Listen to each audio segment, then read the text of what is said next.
when you're an encourager and an educator and an empowering person, when you're a leader, leaders have to have time where they're doing things that let ideas come together. I've That's never the had last anything thing. like this before, so. Are you a little bit nervous? I feel Oh, like oh, just a little. I thought I remember you saying that. And I don't know if me fiddling around is making you less No, nervous. no, it's fine. So, do you have a question that you want to dive into first, or that you want to begin with us looking at? I think my question is around this doing this side hustle on top of my day job, which potentially is right now it's part-time, but in next by next summer it may be full-time. Mm, And my wondering is about energy and mm, how much time I'm going to have and if it's worth it. mm-hmm. Yes, Mhm. great. That is awesome. I always love when there's a specific question. All right, Jen. So let's begin. As I said, you can keep your eyes closed or keep them open, however you feel comfortable. And with your next deep breath in, calling in some of the things that you desire, clarity and maybe some energy and excitement and mm, getting this sense of feet padding along in a straight line. So I guess that's like baby steps, but not exactly baby steps, but action taking in a focused one foot in front of the other kind of way. So I'm calling that in for you as well. And with your next deep breath, picturing your energy going all the way down to your toes. Did you ever used to have foot pain from wearing high heels? I mean, who doesn't if you wear high heels, I guess. But I'm getting this feeling of like an accident that happened with your foot or your ankles, maybe with wearing shoes, maybe not. Hmm. No, not that I can Okay. remember. All right. And wherever your toes are, if you'll wiggle your feet a little bit. Mm. Oh, it's funny. Now the spirit guides are like, it's a metaphor. See, sometimes I wait. Sometimes the information comes in and it feels so intense. I'm like, I need to start talking. But then I find if I wait, like more stuff is coming. So, okay, we'll come back to this metaphor. I definitely am feeling all this feet stuff coming up, which Oh, is great. Yeah. All right. So, wiggling your toes, feeling your feet solidly placed wherever they are. And with your next deep breath in, calling in all of your helpers, seen and unseen, angels or guides or people who are maybe present, not present, departed, or living, any of them who want to be here to support you and assist you and guide you and offer clarity. Hmm.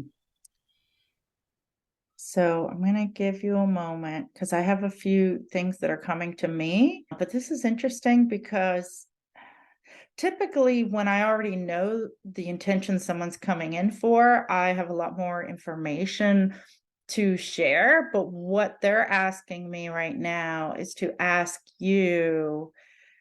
I'm getting a sense like you may have already started having some conclusions or epiphanies or clarity even since we begun this. And that before I start giving my whole thing, it's really important for me to make space for you to speak whatever may have come to you. hmm. I liked the letting go of other people's expectations, Mm. the one foot in front of the other. Mm. Good. Yeah. And some of the decisions around going full time or not are not up to me. Mm. So I'm in a waiting pattern. Mm. Right, right, right. Yeah, that does make sense. Mhm. Hmm. And all right, let me see here. So one of the images that I'm getting for you, which I love is this vision of you walking through the woods and the trees towering above you and you just being receptive to what comes to you. Now, that's the type of thing I would do. I don't know if you do that or not ever, but that's the type of thing that is just like my kind of perfect day. And That's one of my favorite places, and I oh, don't get there good. very often. Yeah. Is it a transportation thing or it's just logistically getting there with your daily stuff? Yeah, it's just Mm, making the time to do it. okay. Hmm. Yeah, I can understand that. Well, okay, so along with that, I got two other things that I want to share. One, and I don't know if this is in the forest or any other time. I got this idea of imagining when it's time for you to make decisions about your side hustle, or not even just that, but with your work as it shows up in the world, paid or unpaid, but anything that you qualify as work, to put on magical glasses.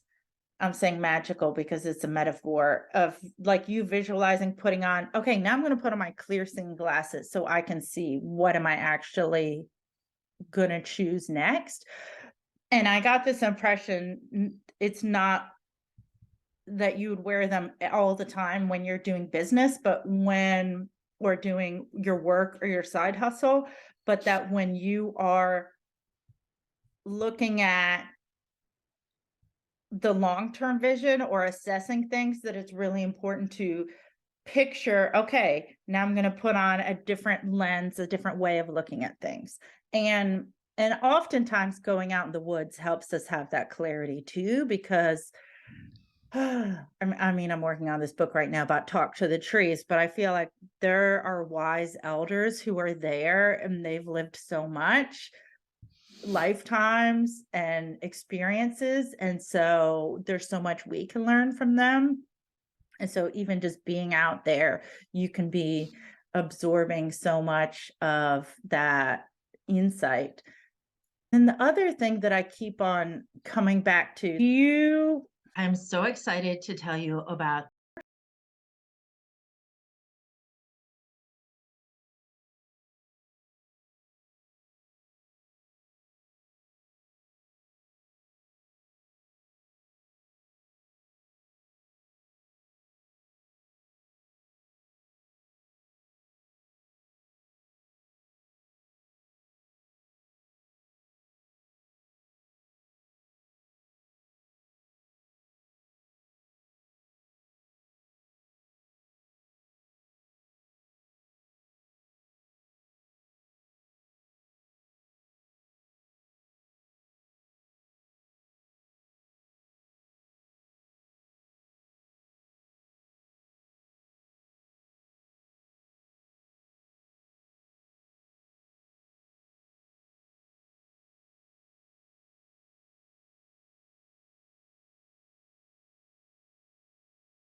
the newly released Talk to the Trees, written by myself, Rachel Strivelli, psychic. Talk to the Trees is a short book about connecting to the wisdom of the trees, actually literally talking to them, metaphorically talking to them, learning from the wisdom of these beings. What can we gain from them in terms of resilience, how to get through hard times, how to approach the times that we're in? What do trees know about love and dealing with hardships of life? You can buy it at the places linked below. Check it out, share it with a friend, buy it for a friend, and spread the word. If you could characterize your work in terms of a mission statement or 3 values, or maybe it's 5 values, or I am doing XYZ and it doesn't matter whether it's the side hustle or the this, but wherever I go, this is what I need to be doing. Is Mhm. there a something like that you have that's like this mission or overall way of describing it? Yeah, and I can't remember the third word off the top of my head, but I think it was, well, it was encouraging, empowering, and I think it was educating. Mm, okay. And is it around any certain idea or like realm? I love to see people believe in themselves. Mm, So no matter what I'm doing, I'm wanting people to be confident in themselves to be able to do what it is they want to do. mm-hmm. And when I used to teach, my favorite, it was college, and my favorite thing was when the students would succeed and when they didn't need me anymore. Mm, That that's was my so favorite nice. thing. Yeah. To watch the little birdies fly out of the nest, you know?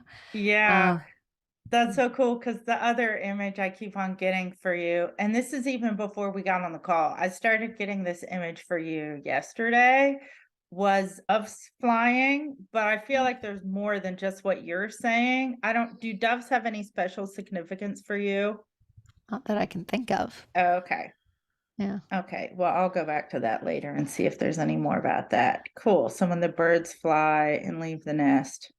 Mhm. And did you leave the university? Because was it like not made redundant, but one of those things where it's like you kind of had to leave because there was a reshifting of positions or whatever, or you just didn't want to be in academia anymore? No, there was strategic, Mm, unfortunate downsize, and mm. there was a little power game going on with somebody in charge, and she had it in for a few of us and Oh no. restructured so that we would automatically be out of work. Mm. Yeah, it was ugly. That is ugly. Yeah, Mm. it was a Okay. it was a big ugly time. It was sad. But Was that a couple years ago? a few years ago, yeah. Mm. Yeah. More than a couple. 2015, I think. Mm. Yeah.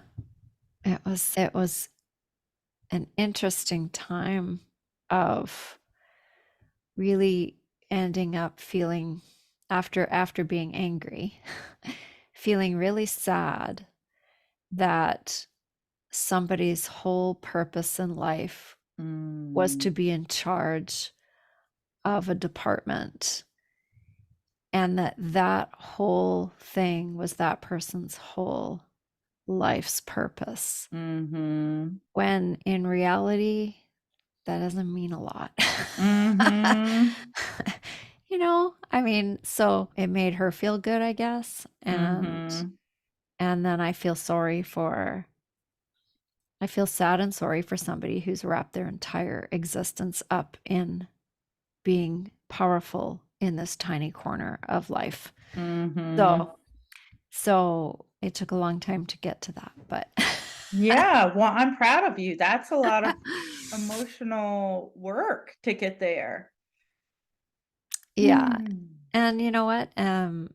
There were other things that came from that, and I've done some contract work at a different institution after that, and I still get to teach in the other work that I do and my side hustle. So Mhm. there are other ways to do what I was doing before. Yes, yes. Oh, good. One, I know that was a painful time, and I just want to ask, I am curious about was there any big idea, like, did that make you think, "I never wanna work in a university again," or, "I wanna be in control of my own income," or, is there any other thing besides feeling sad for this person that was a conclusion that you drew from it for you? Well, I've worked for institutions my whole entire working life. And I think I was a bit tired of everything being organized by the bureaucracy and Mm, not being able to do what I wanted to do when I wanted to do it within reason. But even, for years and years and years when I worked in healthcare, it was almost like a lottery as to who got Christmas off mm, or whatever. And so I'm weary of doing that mhm, in my advanced age. mhm. So now it's kind of I don't want to do that anymore. So where I'm at now, I don't need to pretty much. I mean, there are some things I still have to check out with everybody else, but Mhm, for the most part, it's not waiting in line in a union situation like it used to be. mm. That's So great, that's great. Okay, so let me go back to looking at this situation. Okay, I'm gonna spend a moment again looking at this a little bit more, but I wanna offer an idea, and as I said before, if you wanna reject this, this is okay. I feel there's still some emotional charge, and I love all the work you've done to get to that place with that person. But I also feel if you could get to the place of thank you for I didn't like that you kicked me out of the nest because I loved my nest there and everything was good, but and I don't love what she did either, but I also believe inevitably, like, the people who cause us the most pain ultimately can also be the most liberating factors in our lives. Now, that's my perspective. Not everybody mhm. shares that philosophy. And yet I think if you yeah, I'm feeling it now throughout my body. If you could play around with the idea of thank you so much for kicking me out of the nest. It gave me so many opportunities. And if let's say you say that for like 20 seconds and then you start to be like, yeah, but she was such a nasty person. And then you're like, okay, time to think about something else. And then in a week, or maybe not a week, 3 days later, come back to it and be like, I'm so grateful. She kicked me out of the nest. She made me never want to go back to that nest. She made it really clear that road was closed. Um, I keep on getting this sense of, and it's not like you're ever going to run into her and be like, yay, I'm so glad to see you. But letting yourself play around with really deeply feeling gratitude, and if you have to feel gratitude first about the situation and not her, like whatever angle you can do it. And as I said, play around with it. If after thinking it or saying it for 2 times you're all worked up, then just stop and think about something else that makes you feel really good. Go for that walk in the woods or plan when you're gonna go for a walk in the woods, because what I think can happen is it will free up some of your emotional, spiritual, whatever you want to call it, energy to pour into your stuff even more, to pour into, I don't believe that you ever were a victim, even though I too have been in situations where I left a job because somebody made it so I had to leave. Like, now it wasn't for me, I actually got to choose to, but I kind of felt like I was being forced out of it. And it's terrible, but I also feel like if you walk around with the, "Well, I was a victim and it was so sad." More for me has been in relationships than work, but still, then it's like it starts to change how you see yourself in other ways. Because then with your side hustle or with this day job, it's like, well, it's still all up to them. I don't really get a say. And I get that some of them are deciding, like they're going to decide full time or not. But I also think if you bring to the energy of it, no, I get to decide. And if you have a full-time opportunity, I still get to say, well, no, actually, I like being part-time. I'm going to stay part-time. Or yes, I am going to go full-time, but I need every Friday off Mhm. for my side hustle. And it's a 30-hour a week situation, but I'm paid full-time, or I don't know what. But there's something about this of it's kind of reclaiming that you were never a victim, that you never got taken advantage of, and that all in all, this is serving that higher purpose of believing in yourself, being confident in yourself. Whew, okay, now I'm getting I gotta take off some layers. I'm getting all hot now. This is what happens sometimes when I'm really worked up. And I'm also thinking, I know you some of this, I'm gonna be discreet so that all your privacy or whatever isn't. Mhm. But this story you may want to share with others in a way of here is, and maybe it's too soon to share, but like here's a moment in which I was at rock bottom because of events beyond my control. How did I find a way to believe in myself at the worst point in my life? Or even like, how did I think of myself 10 years later after the worst point in my life? Like, was that still affecting how I believed in myself? And I also love because I know you, it's not like I don't think you walk around being like, woe is me, I'm a victim, I got fired, oh, life sucks. You know, you made other opportunities for yourself. And also that's a part of your story too, of I was confident enough to make another opportunity when this door shut. Yes, I was angry, but I still have my skills. I still have my capabilities. And let me tell you, I have met so many people who, if they lose a job, it's like the death of who they are practically. Like it's rock bottom. And I'm not minimizing that that can be a very dramatic circumstance financially, emotionally, whatnot.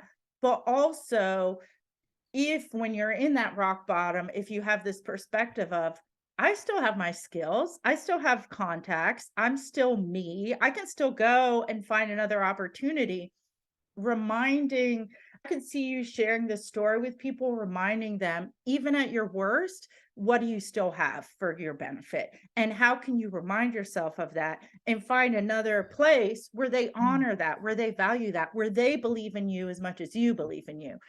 Because I don't know if that's part of what is happening with your encouraging and empowering and education in your side hustle. But to me, as you can tell by all the energy I'm feeling and all this, it feels really just, especially the time we're in too, with so many people quiet quitting, thinking about leaving. What do I do? Do they value me? And should I stay? All of that belief in oneself, confidence, and all of that, I feel like is really so relevant to what's happening for a lot of people. Mhm. Mhm. I'm gonna Yeah. let you have some time to speak Yeah, since yeah, I've just been going off. that's okay. Yeah, I think that resonates in the work that I do. I'm find myself shifting more toward that kind of encouraging, inspirational stuff, motivational stuff. I think I somewhat told the story quite some time ago, but I have to be careful because of an NDA, Oh, which also, pisses me off. how do NDAs last forever? I don't I really don't know. know. I don't know. It might But be worth finding out. Do you have a copy?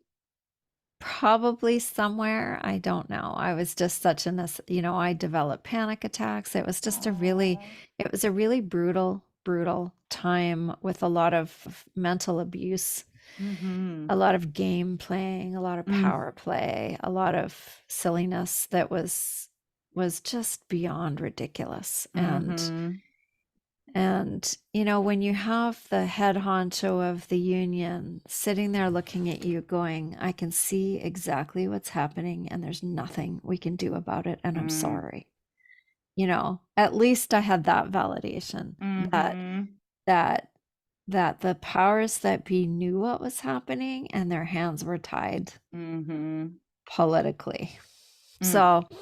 So, and I wasn't alone in it. There were others also. There was a whole group of us. So, but it just felt like Mm-hmm. why? Why be so nasty? Yeah, I know. But even if you knew, let's just say, okay, you or I are not going to be that nasty, or No. at least not as the people we are right now. Maybe like 8-year-old me would have been that nasty. I have no idea. But asking why, we don't actually want to know the answer. Like we think we do, but to really know the answer is to live in her shoes. And I don't want to live in her shoes because it's miserable life, it sounds like. Yeah. And It's a very like, small life. A very yeah, small life. yeah. And so it is very sad, but if she was the force of nature that had to come in, and also while we've been talking, there's this bird's nest over here, and it's so crazy. A squirrel came into the bird's nest, and I feel like the squirrel is that lady. I don't know if it grabbed a young bird or something else, but it was in the bird's nest getting something and running away. And I'm like, wow, aren't you just going where you don't belong, messing things up?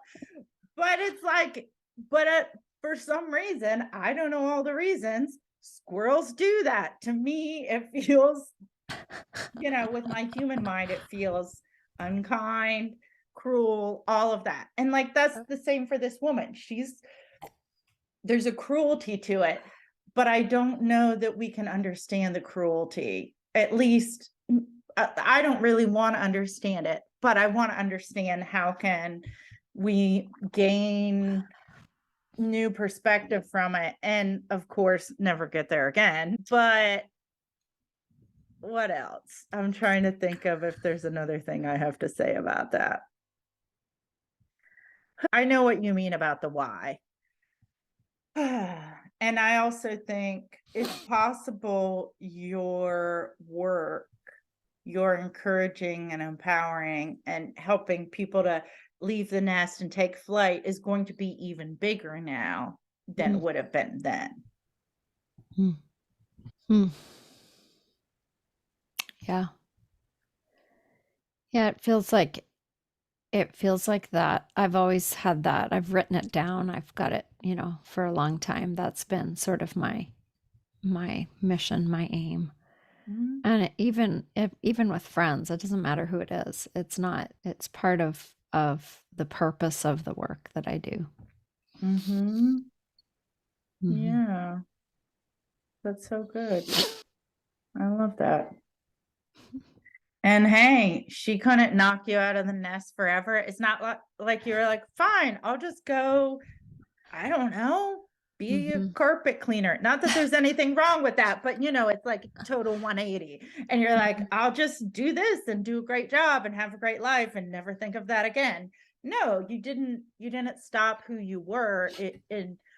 It's made you more of who you are. Hmm. That's a good way to think of it.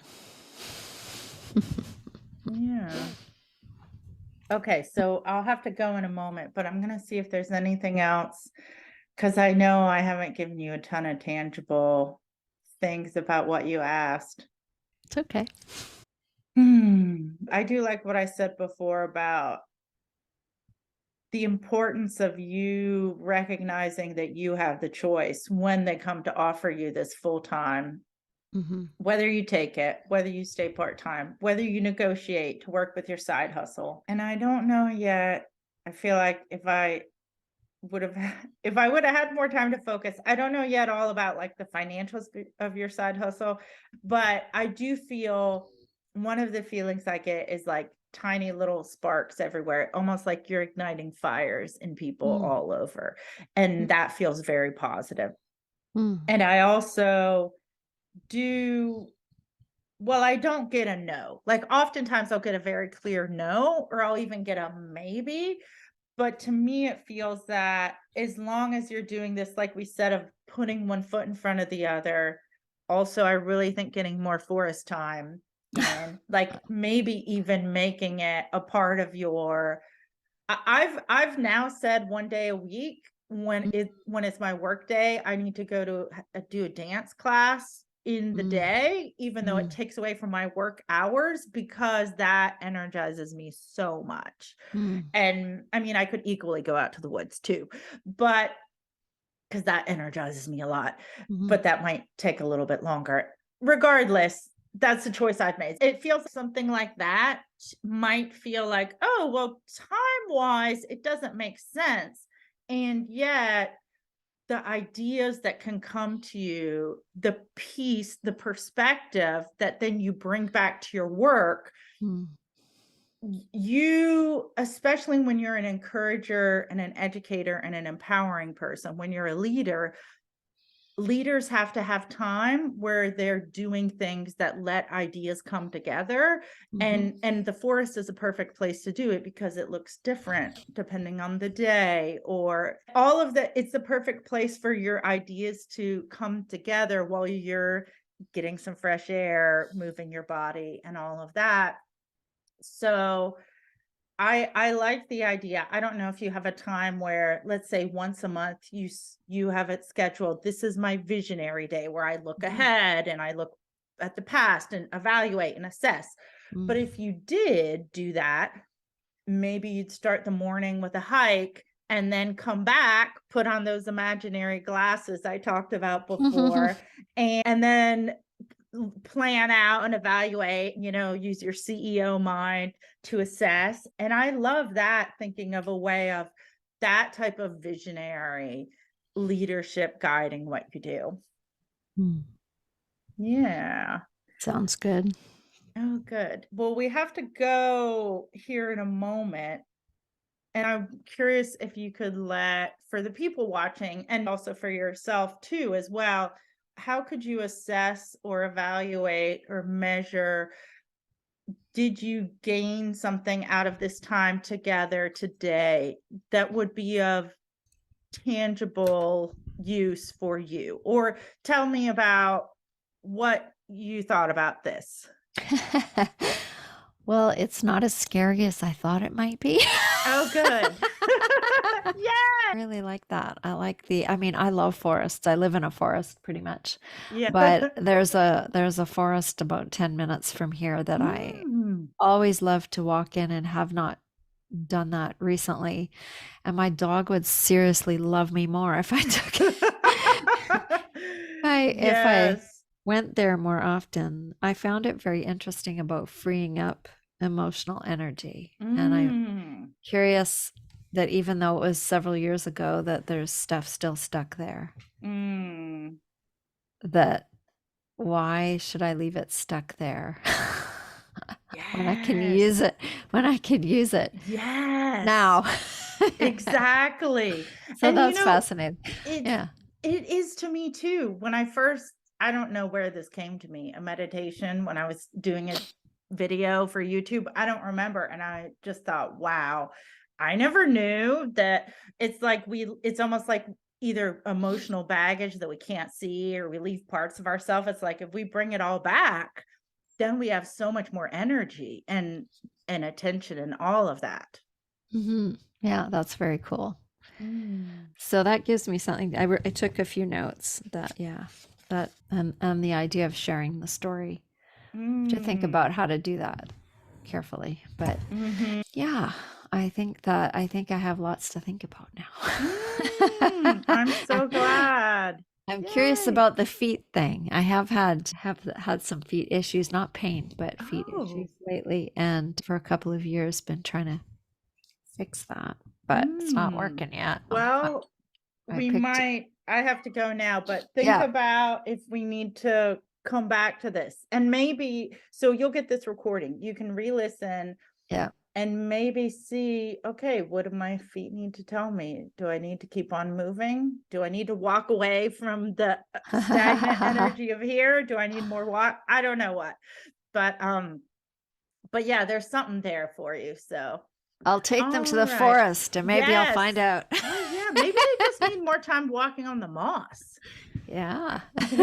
I am here to tell you about my free manifesting short course that you can download below.